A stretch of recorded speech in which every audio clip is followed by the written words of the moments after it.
Welcome everyone to Dr. John Bedker's Leadership Podcast, the podcast focused on leadership. The episode will begin shortly. Thank you so much for tuning in. Enjoy the podcast.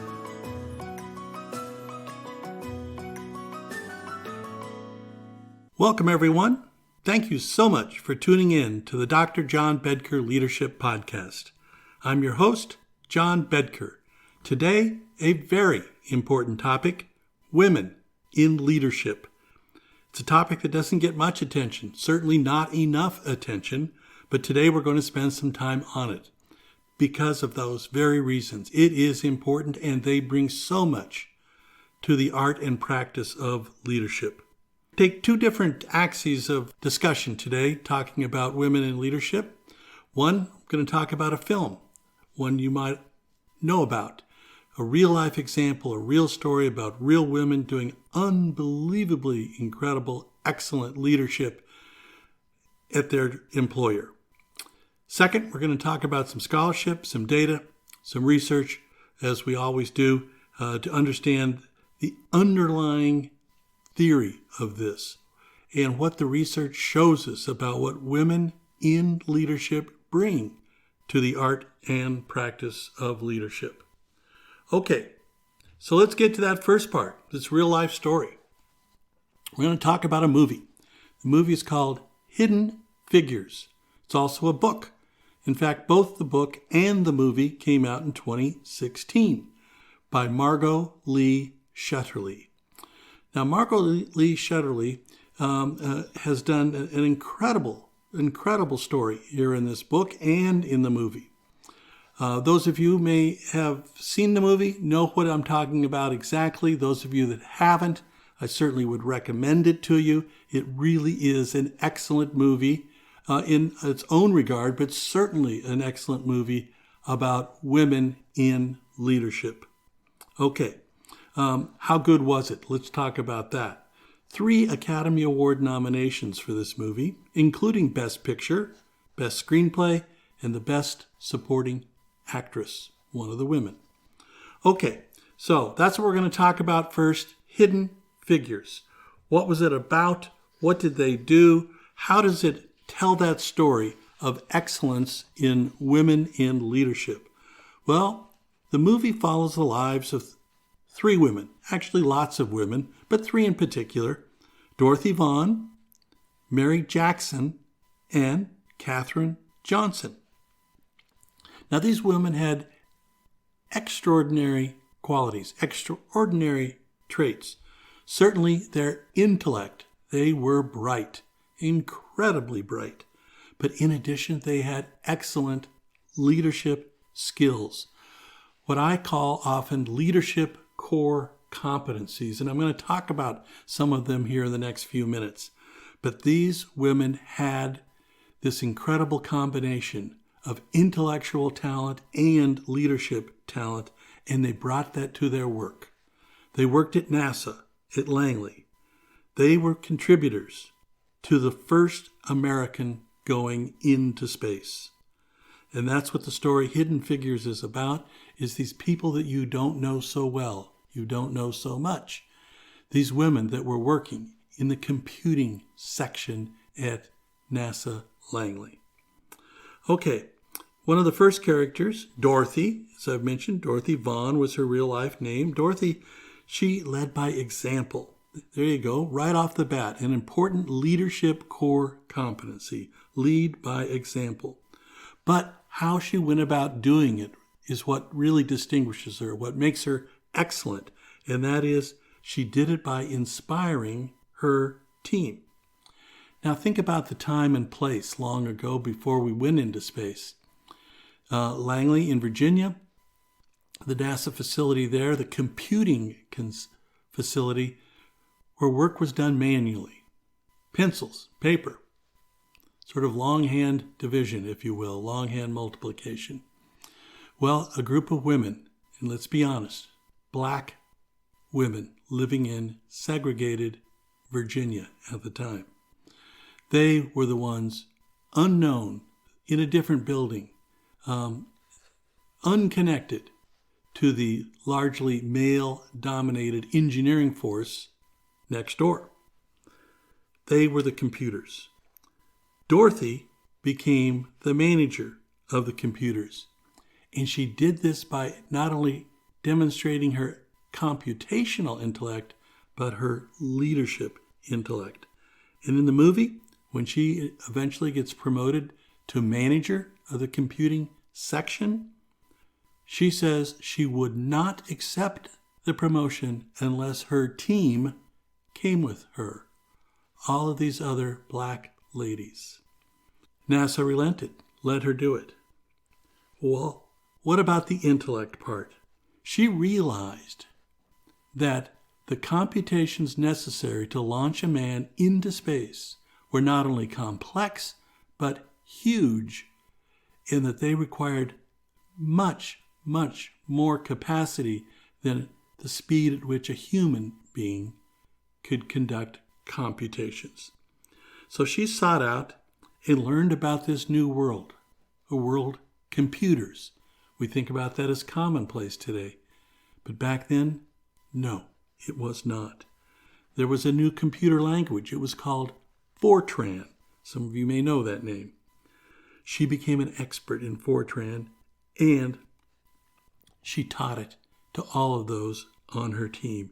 And with the computers and the Fortran computer language, they were able to make calculations, verify calculations, and bring them at a speed necessary for us to be able to launch a person into space.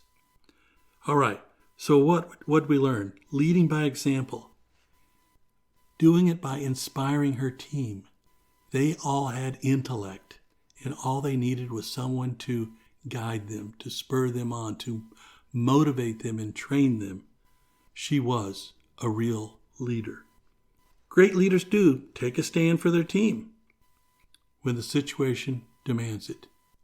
And in this movie, you see that absolutely clearly in the movie Hidden Figures. All right, so let's talk about these leadership core competencies quickly. There are a number of takeaways as you watch the movie, and I'll share this with you to kind of paint that word picture.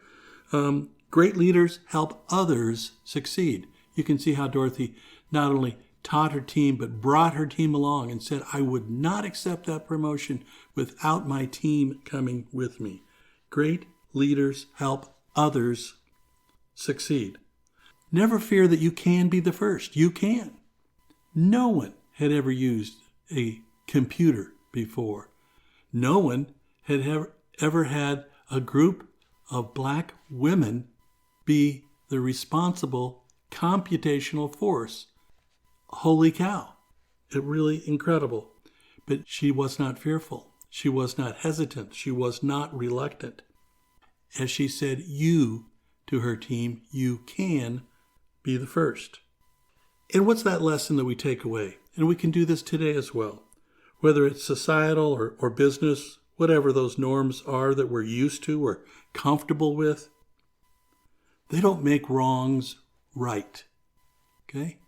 Certainly in this movie, we're dealing with two important issues, both gender and race, focusing obviously in the case of women in leadership on gender, but they had the double whammy of gender and race confronting them, and they were treated unfairly, unequally. Remember what leadership is? Ultimately, do the right thing. And eventually, one of the leads, the head of the engineering, an actor played by Kevin Costner, rights that wrong. So remember that. We can right wrongs. We don't have to live with them as a leadership axiom. Okay, so what about Catherine? Let's talk about her just quickly. She made her impact, her leadership impact, on people's thoughts and opinions about her work, and her abilities. How did she do this? By focusing on her job, by not just doing it well, but excellently. She was often the sole woman in a room full of men, all men, white men. And here is this black woman having to stand up in front of a full room of men regularly and routinely and explain to them that she had the numbers, that she had done it right, and they needed to listen to what she had determined. It was her work, her ethic, and her voice that were leadership standouts. And again, you see this in a really exemplary way in the movie. All right, what about sharing a vision? Important leadership concept, right? Sharing your vision with others. Keeping that workplace aligned. Here we're confronting issues of race and gender, and we're doing it under a critical mission, trying to get a man for the first time into space. The amount of stress, the amount of pressure, the idea of saying, why would we make these radical changes of having women do the computations, having a computer run by these women be the results, and trusting in those results? Well, they needed to communicate and share that vision with others, and they did that with excellence. Okay, so again, I recommend this movie. It really is a great women in leadership movie. It's a story that is spot on about the topic today. It does confront both the civil rights and discrimination against women in employment, and obviously does it in this incredible story about the space race between the United States and the Soviet Union then. All right, so what do we take away here from leadership? And I'm going to move on here shortly. Well, what do we learn about effective leaders? Well, one, they need to be competent, right? You need to develop your craft as a leader. You need to be confident. Skilled. In this case, computing skills. She not only had to recognize what the problem was, that human computational speeds weren't going to get the job done. They needed now digital computational capability. And they needed a language to do that, a computer language, in this case, Fortran. You had to be skilled at that. And she took her time, her own time, and those of all of her team to train. Skill, second component. Third, secure. You have to believe in yourself and others. Have to have security. I believe I can do this. I know I can do this. And I know my team. And they can do this. And last, to be considerate.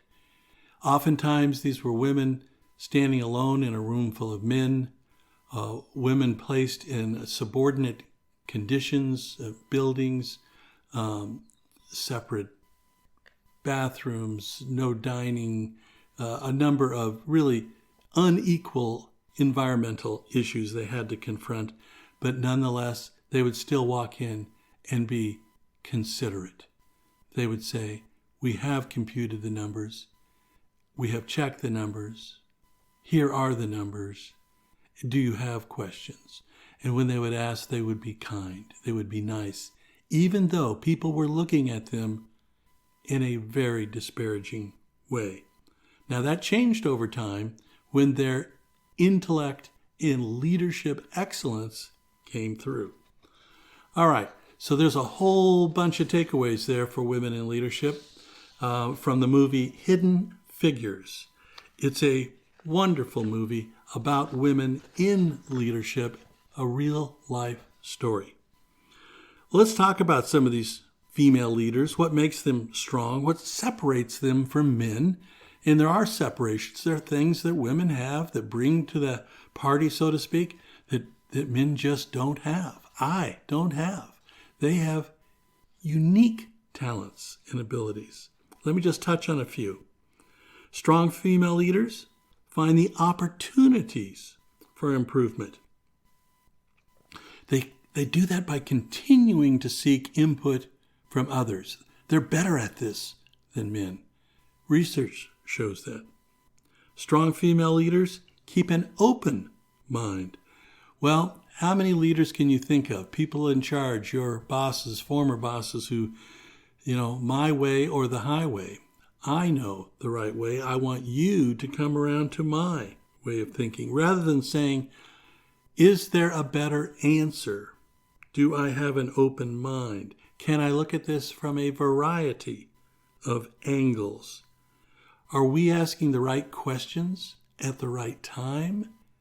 Having that open mind about thinking and rethinking the problem, not only identification, but problem solving, is a capacity that women have that we perhaps have as well, but maybe not as well developed. An open mind. Women leaders tend to approach things from both the large and the small perspective. Again, I think men do that fairly well at times, but women have an uncanny knack for it, and research has demonstrated that. Here's one that I thought from the research that was particularly valuable, and that is female leaders are mindful.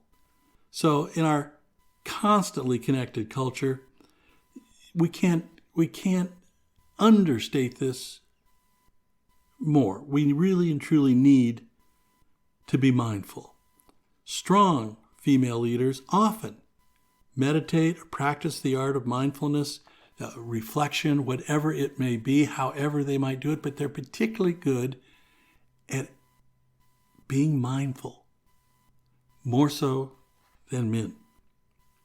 Strong female leaders also take responsibility. Now again, in our world, it's routine. It's common. Point the finger at somebody else. Yep, there's a problem, and I'll tell you whose it is, but it's not mine, right? Strong female leaders, though, have a sense of responsibility, again, different than men. They often accept the consequences of their actions. They're not trying to play a victim or to pass it back and forth. They call them as they are. Female leaders, not afraid to step out of their comfort zone. That's hard for men. It's the way we've always done it. Women, well, maybe there's a different way to do this. You have to conquer your fears to do that. And women, again, have a particular capacity to do that. Strong female leaders, and I think this is one of the most important takeaways. Strong female leaders make equality a reality. Much, much more of a challenge with a male leader. Equality, treating people equally, is a challenge for all of us. Women, strong female leaders, have a capacity to make equality a reality more so. Strong female leaders treat others with respect. Again, may very well be a gender distinction, right? They routinely practice the golden rule, and they do it easily. They would not to treat others unlike they would like to be treated themselves. They function by treating others with respect. Okay, so there's just some of those takeaways now from some research. I want to finish with a bit from the McKinsey & Company Women in Workplace study. This study is now 2 years old. 2021 is the date on the McKinsey & Company Women in the Workplace study. It talks about unique skills, attributes, the reasons that women make great leaders. Okay? Now, I'll start with a caveat. A person that didn't go out to the workplace, male or female, but in this case, female, that said, I would stay home and be a homemaker. I would raise children. I would run the home. Now, that is not a put down. That can be a very difficult job. That's a hugely important job and a valuable job. And I don't think that that is a job that gets credit the way that it should. So let's not ever forget that if a person chose not to go into a corporate or institutional or government workplace setting, whatever it may be, they chose to stay in a home setting, they may very well be practicing all kinds of leadership each and every day. Oftentimes, far more than the male counterpart. Okay, but we're going to talk about the people that do go outside the home, choose to go outside the home, and reasons why these women make great leaders. First, this is interesting. In the McKinsey study, this is number 1. They value work-life balance. Now, some people might think in our crazy world today, well, that means they're not committed. They're not, just focused on work. They're not giving it 24/7.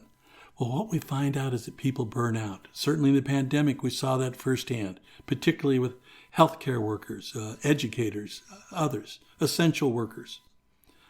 Understanding work-life balance is hugely important, and being able to manage it, to lead it, is important. And McKinsey says that's the number 1 thing that makes women leaders quite effective.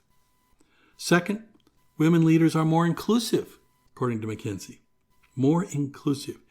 They're not trying to circle the wagons and control the knowledge and therefore have the power. Control the resources and have the power. Control the money and have the power. No, they're much more inclusive, and in so doing, they are more effective. Number 3, they're more empathetic. Very, very important for a leader. Not just to listen, but to hear what people say and to value that exchange and to be genuine and authentic in your empathy of the challenges those you serve are facing. Number 4, encouraging free thinking. Again, we've touched a little bit on that before, but the idea of saying, are there other solutions we haven't considered? And please bring them up. Let's hear free thinking. A focus on teamwork. Now that becomes a bit of a trite word. Everybody says teamwork, teamwork. But the reality is women are quite effective at not only building teams, focusing on teams, but maintaining teams as well. Communications. Women are effective, oftentimes more so than men, at not only telling the story, of making the case, but listening to the story and the case as well. Communications both ways. Here's one I thought was interesting. McKinsey concluded that women dream big. That's a really good thing in a country that considers itself, the United States, to be an innovator. Well, to do that, we need to be big dreamers.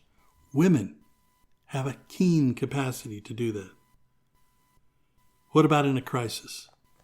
McKinsey study shows that many women, especially those that were moms, it says, or trained caretakers, know how to handle crises well. They really function, and probably because of practice, because of experience. They're routinely in these situations. 11, they were able to wear many hats. Well, how many moms have we seen that do that day in, day out? Because they might be the mom, they might be the wife, they might be the soccer driver. They're also a corporate leader. They can balance. They can wear many hats. Okay. This McKinsey report goes on. Again, I recommend it as well. It has actually a total of 17, which is quite a large number. But they are absolutely clear about the excellence that women bring to the art and practice of leadership. And again, as I started, I want to conclude, we don't give this enough time. We don't give it enough attention. Whether they're choosing to work in the home or outside the home, what women are bringing to leadership, to the success of the enterprise, be it a family or a corporation, a government, an institution, whatever, is absolutely exemplary. Women can bring an awful lot to any organization. The idea that they cannot needs to be forgotten. The idea that they are lacking arrows in their quiver is absolutely not accurate. They bring a lot, and oftentimes they bring arrows that men perhaps cannot bring, or two, if they are, cannot bring them as well as women. The McKinsey study shows that. Certainly, in the case of the real-life example that I mentioned, bringing the first man into space, it was women's computations that were absolutely responsible, as detailed in the movie and the book, Hidden Figures. So women bring a lot. And again, we just don't give it the time and attention it's due, and that's unfortunate. But here today, I'm going to try my best to do that. So grateful for all that women do, for all that they bring, and the future holds for them. Okay. Thank you, everyone. I think this was a great day. I really enjoyed doing this one. Hope you're all well. We'll talk soon.